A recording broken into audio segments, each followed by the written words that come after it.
আদর্শগত মিল না পাওয়ার কারণে আমি মনে করি যে রাজনীতি থেকে তারা দূরে ছিল, যার কারণে আস্তে আস্তে আদর্শিক দল পেলে আসলে সবাই এই চর্চার ভিতরে চলে আসবে।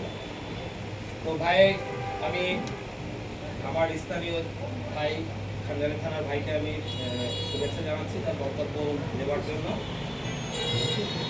এই মুহূর্তে আমি আজকে এই মত বিনিময় সভায়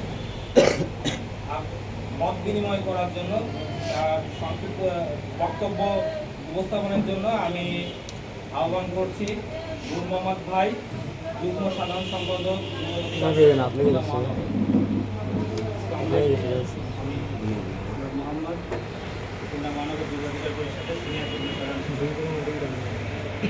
আসলে বলার অনেক কথাই থাকে, বলা যায় না সময়।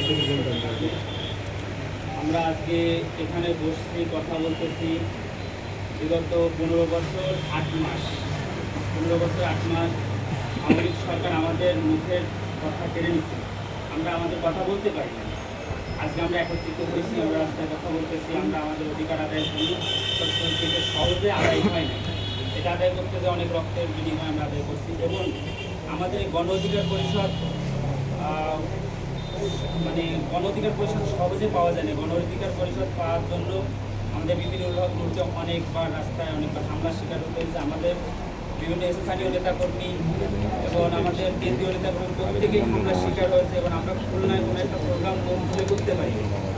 এখন যখন আমরা আমাদের সুযোগ পাইছি এবং আমাদের দল নিবন্ধন হয়ে গেছে, আশা করি আমরা চাই আমাদের দলকে আগায় নেওয়ার জন্য সর্বোচ্চ সহযোগিতা করবো। এবং আমাদের দলে কিন্তু অধিকাংশ নেতাকর্মী তাদের বয়স কম, যারা যুব যে রাজনীতিগুলো, বিশেষ করে লক্ষ্য করবেন যুব যে রাজনীতিগুলো যারা অন্যান্য দল আছে তাদের বয়স আমাদের যুব রাজনীতি যারা করে তাদের বয়স 25 থেকে 30 বেশি। যারা আছে তারা তরুণ সমাজ দিয়ে দেশ করে পরিচালনা। আশা করি প্রত্যেকের কাছে এই আশাটা রাখবো যে সবাই সবার স্থান থেকে গণ অধিকার পরিষদের বার্তা এক গ্রাম থেকে গ্রামে পৌঁছে এবং আমাদের গণ অধিকার পরিষদে আপনারা আসবেন। আগামী নির্বাচনে আমরা